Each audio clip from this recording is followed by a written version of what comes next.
Hello. Uh, Good afternoon, ladies and gentlemen. This is actually my great pleasure to be here and present share my experience with all the audience who are already some are experts, some are users in Mycotic. So before starting my presentation, all you are aware. Yesterday, our Bangladeshi team they played very well, but unfortunately we lose the tournament. But this is the consecutively we are in the runner-up in Asia Cup. So we would like to put hands together for Bangladesh cricket team. Thank you, everyone. So actually, this is Mycotic user conference, so user meeting. So I am, as a user, I come here to share our experience and how we are using Mycotic in our production environment, especially in Bangladesh. There is lots of ISP and large organization, enterprise, and also a few small enterprise organization, SMB. They are using Mycotic very frequently. So we have some experience from when we were starting using Mycotic in last 2010, and yet we are exploring different type of features, different type of models, and different type of user experience we are having it. So we feel that we should share all the audience and bring Mycotic in the next level, and user can give their trust to build their enterprise level network in Mycotic. So I am Jobar Al Mahmoud Hussain. I am senior lead system administrator working working in BRAC, and I am the in charge of infrastructure and support unit of BRAC ICT. So my presentation, there is some contents which we will going to discuss. So especially the effective network design for NGO, how is BRAC experience with Mycotic, and in different level of area where we have used Mycotic, like our edge router, as our core bandwidth manager, also as our branch router and Wi-Fi solutions where we have using Mycotic. And especially I have added another case study about UIP, which is also will be presented.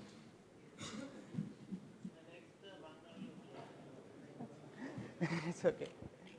So especially network, আমরা বর্তমানে নেটওয়ার্ককে সবাই জানি it's a platform, it's a digital platform for any business, any organization. যারা আমরা business যতটাই develop করি না কেন, বিজনেসটাই বর্তমানে গ্রো করছে based on our network. So আমরা এটাকে ধরে নিচ্ছি it's a digital platform for our business operation for any organization. So to make the digital platform, the issue is the cost of implementation.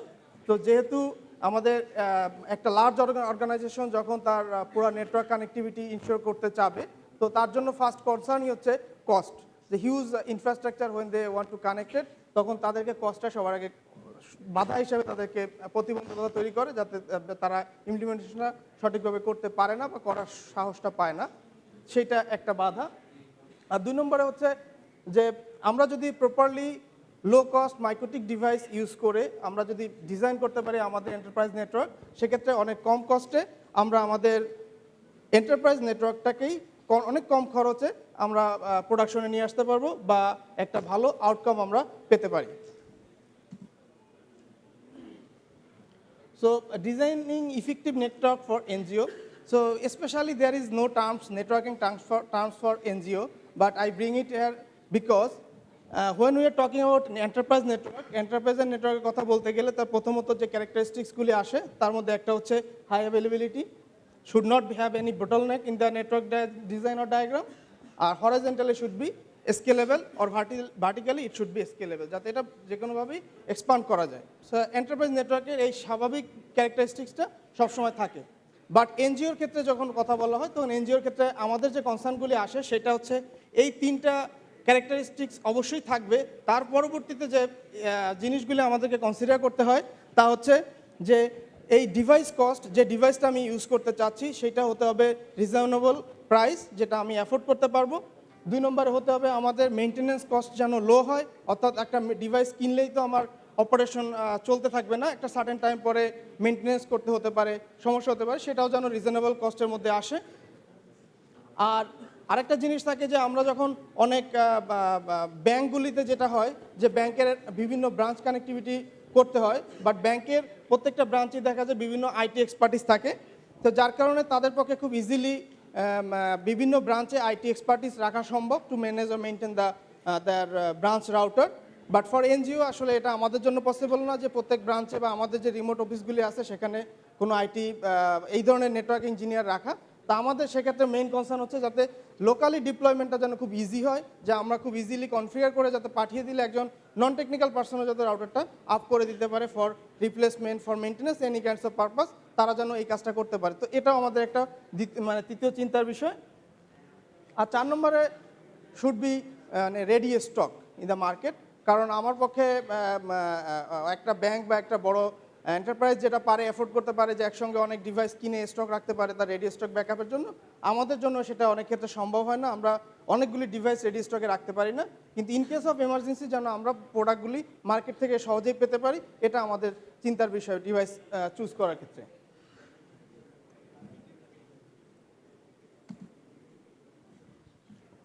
তো এখানে আমি ছোট একটা আমার জাস্ট একটা ডায়াগ্রাম নিয়ে এসেছি আমাদের ইমপ্লিমেন্টেশনের ছোট একটা। তো এখানে আমরা আসলে শুধুমাত্র মাইক্রোটিক না, বিভিন্ন ধরনের এক্সপেন্সিভ, লো কস্ট অথবা মিডিল কস্ট টাইপের ইকুইপমেন্ট আমরা ইউজ করেছি, যার মধ্যে সিসকো রয়েছে, যার মধ্যে জুনিপার রয়েছে। তো পাশাপাশি আমরা যে জায়গায় আসলে সুযোগ পেয়েছি যে এখানে মাইক্রোটিক ইউজ করা পসিবল, আমরা সেখানে মাইক্রোটিক ইউজ করার চেষ্টা করেছি। এবং after the experiment of last 3, 4 or 5 years, so successfully we find out the place where we can use MikroTik as our enterprise network. তো স্পেশালি আমরা মাইক্রোটিক আমাদের এজ রাউটারের ক্ষেত্রে, যেখানে আমাদের main ISP connected, multiple ISP connected with BGP, তো এখানে আমরা খুব ইজিলি মাইক্রোটিকের মাধ্যমে এই কানেক্টিভিটিটা প্রোভাইড করতে পেরেছি বা এস্টাবলিশ করতে পেরেছি। দ্বিতীয়ত আমরা কোর ব্যান্ডউইথ ম্যানেজার হিসাবে মাইক্রোটিককে সাকসেসফুলি ইউজ করছি, যেখানে এত পরিমাণ ব্যান্ডউইথ আমাদের যদি আমরা অন্য কোনো ব্যান্ডউইথ ম্যানেজার কিনতে হতো বা ব্যবহার করতে হতো অনেক এক্সপেন্সিভ হতো, সেই তুলনায় আমরা মাইক্রোটিককে এখানে যখন সাকসেসফুলি ব্যবহার করছি এবং আমরা এখানে আমাদের কোনো প্রবলেম হচ্ছে না এই মুহূর্তে।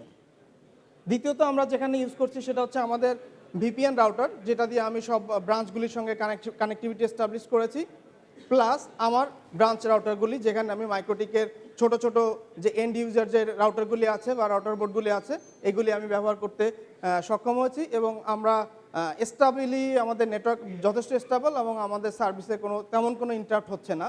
তো ফার্স্ট অফ অল, যেহেতু আমি লো কস্টের কথা বলছি, সো লো কস্টের কথা বলতে গেলে আমাদের কিছু জিনিস আমাকে টলারেন্স থাকতে হবে। তো সেই টলারেন্স লেভেলের মধ্যে রেখেই আমরা মোটামুটি কোনো সমস্যা ছাড়াই আমাদের এন্টারপ্রাইজ নেটওয়ার্ক অপারেট করতে পারছি।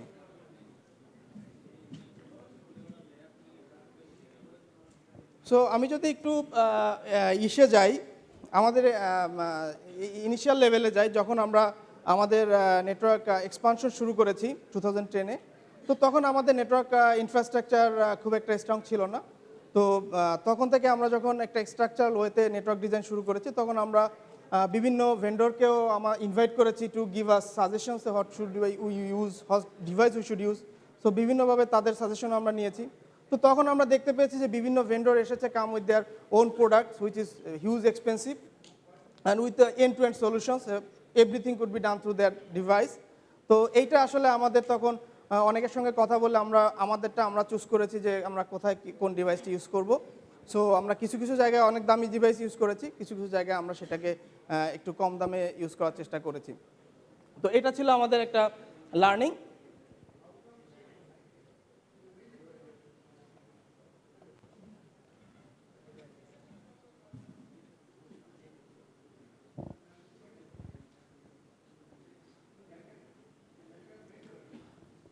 সো আমাদের এজ রাউটার হিসেবে আমাদের এখন আমরা ইউজ করছি মাইক্রোটিকের একটা সিসিআর ক্লাউড কোর 1036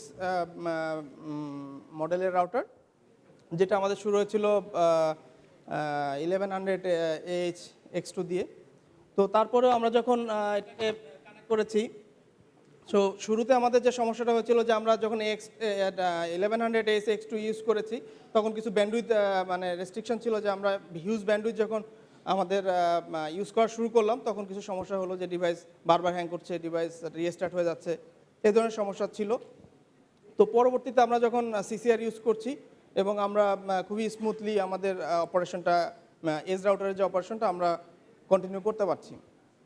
তো এখানে আমাদের আসলে সবচেয়ে মজার যে বিষয়টা হচ্ছে যে আমরা আমাদের বিভিন্ন ডিভাইসগুলিকে মানে এমনভাবে আমরা সাজিয়েছি যে আমরা যাতে লোডগুলিকে ডিভাইডেড করতে পারি। আমাদের টোটাল লোডটা যেন কোনো অবস্থাতেই শুধুমাত্র কোর রাউটারে আসবে, কিন্তু কোর রাউটার ছাড়া অন্য রাউটারগুলিতে টোটাল লোডটা আসবে না। আমার এন্টারপ্রাইজ নেটওয়ার্কের ইন্টারনাল অনেক রিসোর্স ইউজেস আছে, ইন্টারনাল অনেক সফটওয়্যার ইউজ হয়, ইন্টারনাল অনেক ডাটা ট্রান্সফার হয়। তো যেগুলো যাতে করে আমার এজ রাউটার পর্যন্ত না যায়, আমার ব্যান্ডউইথ ম্যানেজারও যাতে করে আমার টোটাল ব্যান্ডউইথটাকে ম্যানেজ করতে না চলে আসে। তো সেভাবে করে আমরা বিভিন্ন সুইটেবল প্লেস ডিফাইন করে বা খুঁজে বের করে সেই জায়গাগুলিতে আমরা ডিভাইসগুলিকে প্লেস করেছি এবং যথেষ্ট ভালো পারফরমেন্স আমরা এখান থেকে পাচ্ছি। তো এখানে ব্যান্ডউইথ ম্যানেজমেন্টের ক্ষেত্রে আমাদের একটা এক্সপিরিয়েন্স আমরা শেয়ার করতে চাই যে আমরা যখন ব্যান্ডউইথ ম্যানেজমেন্টে শুরু করি প্রথমের দিকে, তো আমরা প্রথমের দিকে আমরা চিন্তা করেছিলাম যে আমরা প্রত্যেক ইউজারের জন্য ইন্ডিভিজুয়াল কিউ করব এবং প্রত্যেক ইউজারকে আমরা কন্ট্রোল করতে হবে, প্রত্যেক ইউজারের ব্যান্ডউইথ রেস্ট্রিকশন করতে হবে। তো এই ধরনের চিন্তা মাথায় নিয়ে আমরা যখন ইমপ্লিমেন্টেশন শুরু করি, তো যখন আমাদের 75% কিউ মানে কনফিগার করা হয়ে গিয়েছে, তো তখন এসে দেখলাম যে আমার রাউটার পারফরমেন্স এত বাজে অবস্থা, মানে রাউটারের মধ্যে ঢোকা যাচ্ছে না, এত কিউ এবং কিউ হচ্ছে কয়েক হাজার কিউ। তো কিউর মধ্যে ঢুকতে গেলে পরে একটা কিউ থেকে আরেকটা কিউ বা একটা স্ক্রিন থেকে আরেকটা স্ক্রিনে যেতে গেলেও আমাকে মানে কিছু সময় ওয়েট করতে হচ্ছে, মনে হতে থাকবে যে রাউটার মনে হ্যাং হয়ে আছে। সিপিইউ ইউজেস হিউজ, তো এটা একটা ডিভাইসের পারফরমেন্স। দ্বিতীয়ত আমার ব্যান্ডউইথ ইউটিলাইজেশনের ক্ষেত্রে দেখা যাচ্ছে যে আমি যে ব্যান্ডউইথটা পারচেস করে নিয়ে আসছি আমার আইএসপির কাছ থেকে, সেই ব্যান্ডউইথটা আমি ফুল ইউজ করতে পারছি না। অর্থাৎ আমার ইউজারের ডিমান্ড আছে, আমার সার্টেন ইউজার চাচ্ছে এই মুহূর্তে বেটার স্পিড, আমার ব্যান্ডউইথ ফ্রি আছে, but due to individual queue আমার ওই মুহূর্তে ব্যান্ডউইথটা আমি তাকে দিতে পারছি না। তো তার জন্য এডিশনালি আমাকে কিউ মডিফাই করা বা কার কখন প্রয়োজন আছে, এটা আমাদের জন্য একটা হেডেক হয়ে দাঁড়ায় যে আমার ব্যান্ডউইথটা ফ্রি থেকে যাচ্ছে, যেটা আমি অলরেডি পয়সা দিয়ে কিনে নিয়ে আসছি। তো তারপরে আমরা যখন পিসি কিউ ডিপ্লয় করলাম, পিসি কিউ ডিপ্লয় করার পরে কিছু প্রায়োরিটি কিউ আমাদের প্রেজেন্টেশন অলরেডি হয়ে গিয়েছে। তো কিছু প্রায়োরিটি সেট করার মাধ্যমে যখন আমরা পিসি কিউ ডিফাইন করলাম, তখন আমাদের পারফরমেন্স, রাউটার পারফরমেন্স এবং আমাদের ব্যান্ডউইথ ইউটিলাইজেশন প্রত্যেকটা জায়গাতে ইমপ্রুভ করেছে এবং আমাদের বিশেষ করে এন্ড ইউজারের যে স্যাটিসফ্যাকশন সেটাও চলে আসছে, কারণ তারা ইন্ডিভিজুয়াল কিউতে রেস্ট্রিক্টেড ছিল যে সে যে কোনো মুহূর্তে একটা সার্টেন ব্যান্ডউইথে বেশি সে পেতো না, কিন্তু পিসি কিউতে আমি যখন কিছু ফ্লেক্সিবল ব্যান্ডউইথ তাকে দিয়ে রেখেছি, তো যখন আমার অ্যাভেলেবেল ব্যান্ডউইথ আমার স্টকে থেকে যাচ্ছে, আমার ইউজাররা তার প্রি ডিফাইন্ড যে লিমিট আছে তার মধ্যে থেকে সে আগের থেকে বেশি ব্যান্ডউইথে সে ইউজ করতে পারছে। আর আমার হার্ডওয়্যারের যে সিপি ইউটিলাইজেশন ছিল হিউজ, সেই সিপি ইউটিলাইজেশনটা আমার মানে একদম নাই বললেই চলে, যেটা আমার 100% প্লাস সিপি ইউটিলাইজেশন ছিল, সেটা সিপি ইউটিলাইজেশন এখন 1%, 2% বা ম্যাক্সিমাম 3 to 5%-এর মধ্যে চলে আসছে। তো সেখানে আমার একটা হিউজ পারফরমেন্স চেঞ্জ এসেছে।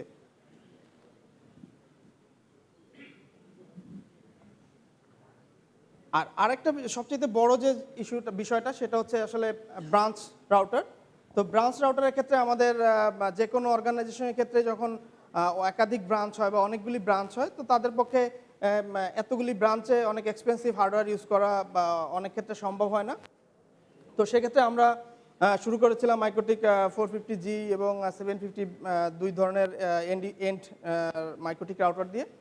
তো এখানে আমাদের মেইন রিকোয়ারমেন্ট ছিল সামান্য, যে আমাদের ব্রাঞ্চ রাউটারের যে ক্যাপাসিটি আছে সেই ক্যাপাসিটিটা যেন এই পারফরমেন্সগুলি করতে পারে। তার মধ্যে একটা ছিল ওএসপিএফ, একটা ছিল static routing, side to side VPN, সেটা হতে পারে আইপিসেক অথবা আইপিআইপি টানেলের মাধ্যমে, এবং PCQ base shaping for end user. তো এইগুলি আমরা যখন চিন্তা করলাম এবং আমরা অ্যানালাইসিস করে দেখলাম যে MikroTik 450G is well enough for আমার ব্রাঞ্চের জন্য। আমার ব্রাঞ্চে এত বেশি ইউজার নাই, সো আমরা ইজিলি এটাকে কিনতে পেরেছি এবং খুব ইজিলি খুব কুইকলি আমরা ডিপ্লয় করতে পেরেছি এবং আমার ব্রাঞ্চ এই মুহূর্তে 40 থেকে 50টা ব্রাঞ্চের মতো আমরা এই ধরনের ডিভাইস দিয়ে আমরা কানেক্টেড। সো এটা ছিল আমাদের আরেকটা মানে ইউজেস অফ মাইক্রোটিক। সো ওয়াইফাইয়ের ক্ষেত্রে আমাদের আগের প্রেজেন্টার একটা ইনফরমেশন, আমার আগের যে প্রেজেন্টার প্রেজেন্ট করলেন, সেখানে আমরা একটা ইনফরমেশন অলরেডি পেয়ে গিয়েছি, যেটা হচ্ছে যে ট্রেডিশনাল ওয়াইফাই ডিভাইসগুলিতে যেটা হয় যে আমরা ব্যান্ডউইথ কন্ট্রোল করতে পারি না। তো ওয়াইফাইতে সবচেয়ে বড় সমস্যা যেটা যে একসঙ্গে হয়তো 3 জন ঢুকে আসছে, তার মধ্যে হয়তো আমার ডিরেক্টর ঢুকে বসে আছে, একজন প্রোগ্রামের ঢুকে বসে আছে, আর একজন জেনারেল ইউজার ঢুকে বসে আছে। তো জেনারেল ইউজার এই মুহূর্তে তো সে হিউজ পরিমাণ ব্যান্ডউইথ ইউজ করতেছে, ওদিকে ডিরেক্টর বসে আছে তার একটা ইমার্জেন্সি মিটিং করার জন্য অনলাইনে, কিন্তু সে ব্যান্ডউইথ পাচ্ছে না। তো ট্রেডিশনাল ওয়াইফাইগুলিতে যেটা হয় যে আমরা ইজিলি ব্যান্ডউইথটা কন্ট্রোল করতে পারি না, আর যা ফাংশন আছে ইটস ওকে। তো মাইক্রোটিকে আমরা এই ফ্যাসিলিটিটা খুব মানে ভালোভাবে ইউজ করি, যে যার কারণে আমরা যেসব ইউজারকে দেই না কেন আমরা ব্যান্ডউইথটা শেপিং করতে পারতেছি আমার ওয়াইফাই রাউটার থেকেই, অর্থাৎ পার ইউজার বেস ওখান থেকে আমি শেপিং করে নিয়ে আসতে পারতেছি, যার কারণে আমার যখন মানে হাই প্রায়োরিটি ইউজারকে কোনো নির্দিষ্ট পরিমাণ ব্যান্ডউইথ দেওয়া প্রয়োজন হয় আমরা তাকে দিতে পারছি। প্যারালালি জেনারেল ইউজার যারা আছে তারা জেনারেল ব্যান্ডউইথ পলিসির মধ্যে থেকেই তাদের ইউজেসটাও তারা কমপ্লিট করতে পারছে। তো কম দামে ওয়াইফাই রাউটার হিসাবে মাইক্রোটিক এই জন্য আমরা ইউজ করছি এবং এখানে আমরা একটা ভালো পারফরমেন্স আমরা পাচ্ছি। তো এটা ছিল আমাদের অলমোস্ট আমার নেটওয়ার্কের যেসব জায়গাতে আমরা আমাদের মাইক্রোটিক ডিপ্লয় করেছি তার একটা এক্সপিরিয়েন্স। তো আমি এখন যেতে যাচ্ছি আমাদের একটা কেস স্টাডিতে, যেটা হচ্ছে আমাদের প্রবলেমের সিনারিওটি ছিল এরকম যে এটা due to for software dependency, যে আমার হেড অফিসের কিছু কম্পিউটারের আইপি অ্যাড্রেস এবং আমার ব্রাঞ্চের কম্পিউটারের IP address should be same network, should be same sub network. তো সেম সাবনেটের মধ্যে আমি দুইটা আইপি বিটুইন দ্যাট একটা ডাটা কানেক্টিভিটি রেখে মানে করাটা খুবই টাফ ছিল। আরও অনেকগুলো সলিউশন ছিল, বাট ট্রেডিশনাল সলিউশনের মধ্যে এটা পাওয়া যাচ্ছিল না। তো আমরা অনেকগুলি সলিউশনে ঘাটাঘাটি করে দেখলাম যে ইউআইপি টানেল যেটা আছে এটা আমাদের জন্য মানে ভেরি ইজি টু ডিপ্লয়, যেটা মাইক্রোটিকে খুব ইজিলি ডিপ্লয় করা সম্ভব এবং এটা আমাদের প্রবলেমটা সলভ করছে। তো সেখানে আমাদের এখানে ডায়াগ্রাম আমি দিয়েছি যে এখানে ধরা হচ্ছে আমাদের হেড অফিস। তো এই হেড অফিসে আমাদের কিছু কম্পিউটার আইপি অ্যাড্রেস আছে 192.168.99.0/24 এবং সেম নেটওয়ার্কে একটা আইপি আমি আমার রিমোট ব্রাঞ্চে কিছু কম্পিউটারে দিতে চাই, যার আইপি অ্যাড্রেস হচ্ছে 192.168.99.0/24। সো এই প্রবলেমটা আমাকে সলভ করেছে ইউআইপি টানেল। তো এটা আমি যদি একটু ডিটেলস আপনাদেরকে জাস্ট কিছু কনফিগারেশন আমার এখানে আছে, আপনারা জাস্ট আমি একটু ডিসকাস করতে চাই। তো এখানে আমার এইচও 1 আইপি যে নেটওয়ার্কটা আছে সেটা আমাকে আইএসপি একটা এন্ড থেকে আমাকে প্রোভাইড করা হয়েছে, আর ডাটা কানেক্টিভিটি যে ব্রাঞ্চে প্রোভাইড করা হয়েছে সেই ব্রাঞ্চও আমাদের আরেকটা আইএসপি থেকে আমাকে আরেকটা আইপি অ্যাড্রেস প্রোভাইড করা হয়েছে। তো দুইটা 1 আইপি এখানে দেওয়া আছে। আর এইচও ল্যান আইপি তো আমি আগেই বলেছি, এবং ল্যান আইপিটা আমার এইচওতে 48 ভিলানে আছে, অর্থাৎ ব্রাঞ্চে আমার কোনো ভিলান নাই, বাট এইচওতে আমার 48 ভিলানে আইপি নেটওয়ার্কটা আছে। তো এটার জন্য আমাদেরকে প্রথমে যেটা করতে হয়েছে যে আমরা প্রথমে একটা আইপি টানেল এস্টাবলিশ করেছি আমার ব্রাঞ্চ টু হেড অফিসের মধ্যে। তো আইপি টানেল এস্টাবলিশ করার জন্য আমাদেরকে প্রথমে আইপি ইন্টারফেস ক্রিয়েট করতে হয়েছে। আইপি ইন্টারফেসের মধ্যে আমি আইপি অ্যাড্রেস অ্যাসাইন করেছি। তো এই আইপিটা আসলে হচ্ছে যে আমার ব্রাঞ্চে যে রাউটারটা আছে ব্রাঞ্চেও আইপি টানেল এস্টাবলিশ হচ্ছে এবং দুই ইন্টারফেসেরই মানে point to point IP address. So আমার ব্রাঞ্চেও ঠিক সেম কনফিগারেশন মানে সেম টাইপের কনফিগারেশন আছে ফর কনফিগারিং আইপি টানেল।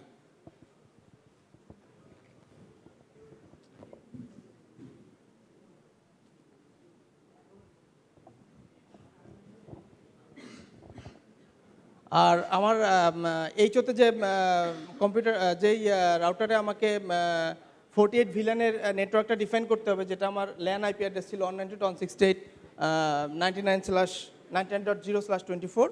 তো সেই এপিটা আমি আমার একটা রাউটারের ফিজিক্যাল ইন্টারফেসে, যেহেতু মাইক্রোটিক রাউটার সো আমার ফিজিক্যাল ইন্টারফেসে কোনো শর্টেজ নাই। তো একটা ফিজিক্যাল ইন্টারফেসের মধ্যে আমি আমার এই ব্লকের একটা আইপি ডিক্লেয়ার করেছি, যে আইপিটা ধরা হচ্ছে 192.168.99.2/24 আমাকে এটা ফিজিক্যাল ইন্টারফেস হচ্ছে ইথারনেট 12 নেটওয়ার্ক অ্যাড্রেস দেওয়া আছে। আমি সেম ইন্টারফেসের মধ্যে আমি আরেকটা ভিলান ইন্টারফেস অ্যাড করেছি, যে ভিলানটা হচ্ছে 48 ভিলানের, যেহেতু আমার আমার আদার্স পিসি ইন দ্য এইচওর মধ্যে যে কম্পিউটারগুলি আছে সেগুলো হচ্ছে 48 ভিলানের মধ্যে ভিলান ট্যাগ আছে।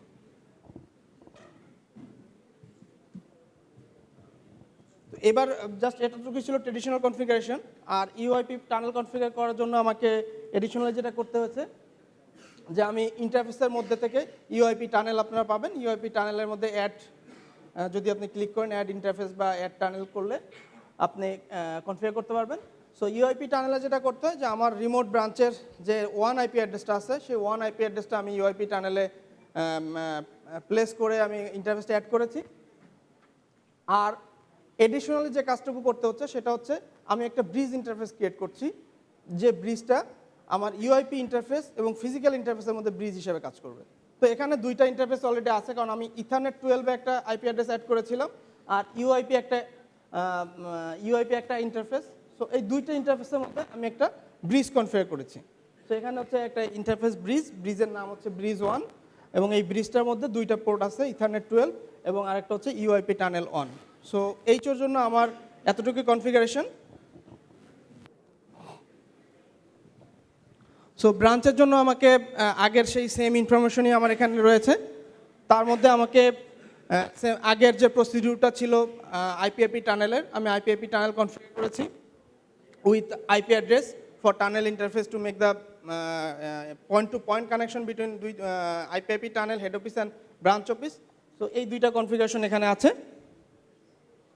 এরপরে আমি ইয়াতে শুধুমাত্র ওইখানে আমার যে ল্যান ইন্টারফেসটা আছে, ল্যান ইন্টারফেসে আমি আবার আইপি অ্যাড্রেস ডিক্লেয়ার করতেছি 192.168। এইখানে একটা জিনিস খেয়াল করতে হবে যে আমি এইচওতে এই সেম আইপি ব্লকটা একটা ইন্টারফেসে দিয়েছি ইথারনেট 12-এ, এখানে ইথারনেট 5-এ দিচ্ছি। এখানে ডিফারেন্সটা হচ্ছে আমি এইচওতে দিয়েছিলাম 99.2, এখানে দিয়েছি আমি 99.1 with the same sub network. So everything is same. তো এরপরে এসে আমার টানেল ক্রিয়েট করতে হচ্ছে ইউআইপি টানেল আমি এইচওতে যেভাবে করেছি ইন্টারফেস ইউআইপি, তারপরে আমার রিমোট আইপি অ্যাড্রেস অর্থাৎ যেটা আমার 1-এর আইপি অ্যাড্রেস ফর এইচও, সেই আইপিটাতে আমি ইউআইপি টানেল ক্রিয়েট করলাম।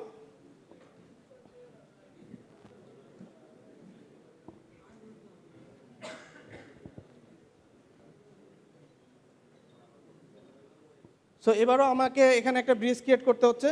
তো এখানে আমার লোকাল ইন্টারফেস বা যে আইপি অ্যাড্রেসটা আমি অ্যাসাইন করেছি এটা ছিল ইথারনেট 5-এ। সো ইথারনেট 5কে নিয়ে প্লাস ইউআইপি টানেলকে নিয়ে আমি আরেকটা ব্রিজ ক্রিয়েট করলাম ব্রাঞ্চ অফিসে, যেটা হচ্ছে ব্রিজ 1, ব্রিজ 1 দিলাম। সো এখানে দুইটা জায়গা হচ্ছে দুইটা ব্রিজ ক্রিয়েট হয়ে গেল যেটা ইউআইপি টানেলের মাধ্যমে কমিউনিকেট করবে। এবং আমার জাস্ট একটা রাউট অ্যাড করতে হচ্ছে ব্রাঞ্চ রাউটারে, কারণ আমি এইচওতে ধরে নিয়েছি আমার অলরেডি রাউট করা আছে। আমি ব্রাঞ্চ এইচও রাউটটা এই জন্য এখানে অ্যাড করি নাই, কারণ এইচওতে আমার যদি এইদিকে অন্য কোনো নেটওয়ার্ক থাকে অথবা আইএসপির যে লিঙ্কটা ছিল এটার জন্য আমার মানে একটা রাউট তো দিতেই হবে, সেই রাউটটা আমি স্কিপ করছি। কিন্তু আমার ব্রাঞ্চের সব কানেকশন বা ব্রাঞ্চে যে সব ট্রাফিক আছে পুরোটা যেন এইচওর থেকে যায়, এজন্য আমি একটা ডিফল্ট রাউট এইচওর আইপিআইপি টানেল আছে আইপিআইপি টানেলের মধ্যে আমি রাউটটা দিয়ে রেখেছি, অর্থাৎ আইপিআইপি টানেলের যে রিমোট ডেস্টিনেশন সেই আইপিতে আমি ডিফল্ট রাউটটা দিয়ে রেখেছি। তো সেক্ষেত্রে যেটা হচ্ছে যে আমাদের ব্রাঞ্চের যে কোনো কমিউনিকেশন বা যে কোনো ট্রাফিক যাতে ডিরেক্টলি এইচও রাউটারে চলে আসে। আর এইচও রাউটার তো অলরেডি রাউট আছে টু রিচ দ্য ডিভাইস, আর ইউআইপি টানেল এবং ব্রিজের মাধ্যমে আমি সেম আইপি ব্লকটা এইচওতে বসে ইউজ করতে পারতেছি এবং তার কিছু আইপি অ্যাড্রেস আমি আমার ব্রাঞ্চে ইউজ করতে পারছি। পিসিতে যখন আমি এই কনফিগারেশনটা মানে এই আলোকে যখন পিসিটা কনফিগার করব, আমাকে শুধু দুইটা জিনিস সতর্কতার সঙ্গে কনফিগার করতে হবে যে আমি ব্রাঞ্চে যে ডিভাইসটা আমি ইউজ করতেছি, যে কম্পিউটারটাতে এই আইপি অ্যাড্রেস এই ব্লকের আইপি অ্যাড্রেস অ্যাসাইন করব, ওখানে তার গেটওয়ে অ্যাড্রেস হবে 192.168.99.2, অর্থাৎ যেটা হচ্ছে ব্রাঞ্চের ইউআইপির মধ্যে যে আইপি অ্যাড্রেসটা আমরা দিয়েছিলাম তার আইপি অ্যাড্রেসটা 2। আর যখন আমি এইচওতে যে পিসিগুলোতে সেম নেটওয়ার্কের আইপি অ্যাড্রেস দিচ্ছি বাট তার গেটওয়ে অ্যাড্রেস হবে 1, মানে জাস্ট আমার ওইখানকার ফিজিক্যাল রাউটারে যে আইপি অ্যাড্রেসটা আমি বসিয়েছি ইথারনেট 12-এ সেইটাই হবে আমার পিসিগুলোর গেটওয়ে। আর ব্রাঞ্চের ক্ষেত্রে হচ্ছে ব্রাঞ্চে যে আইপি অ্যাড্রেসটা আমি বসিয়েছি ইথারনেট ফিজিক্যাল ইন্টারফেস ইথারনেট 5-এ তার আইপি অ্যাড্রেসটা হবে ওইখানকার পিসিগুলির ডিফল্ট গেটওয়ে। তো এভাবেই আমরা মোটামুটি আমাদের একটা প্রবলেম ছিল সেই প্রবলেমটা আমরা ওভারকাম করতে পেরেছি। তো এতটুকুই হচ্ছে আমার প্রেজেন্টেশন আজকের। তো এটার ব্যাপারে কারো কোনো কোশ্চেন থাকলে আপনারা আমার সঙ্গে যোগাযোগ করতে পারেন, আমি এখানে উপস্থিত আছি বা পরে বাইরেও থাকবো, কথা বলা যাবে, সমস্যা নেই। সর্বশেষে আমি মাইক্রোটিককে একটা ধন্যবাদ দিতে চাই বাংলাদেশে এরকম একটা আয়োজন করার জন্য। আজকে এতগুলো এত টেকনিক্যাল বা আইটি প্রফেশনাল আজকে এখানে এসেছে, এটা তাদের কৃতিত্ব, তারা সবাইকে এখানে হাজির করতে পেরেছে। এবং এইটা দেখে আমার ভালো লাগছে যে আমরা এখনও এই মানে আইটি প্রফেশনাল যারা আছি, নেটওয়ার্ক বা সিস্টেম ট্র্যাকে যারা আছে, আমরা এখনও লাইভ আছি, আমরা এখনও কানেক্টেড আছি, আমরা কাজ করছি আর কি, মানে আমরা ফ্রিল্যান্সার হয়ে যাই নাই। ধন্যবাদ সবাইকে।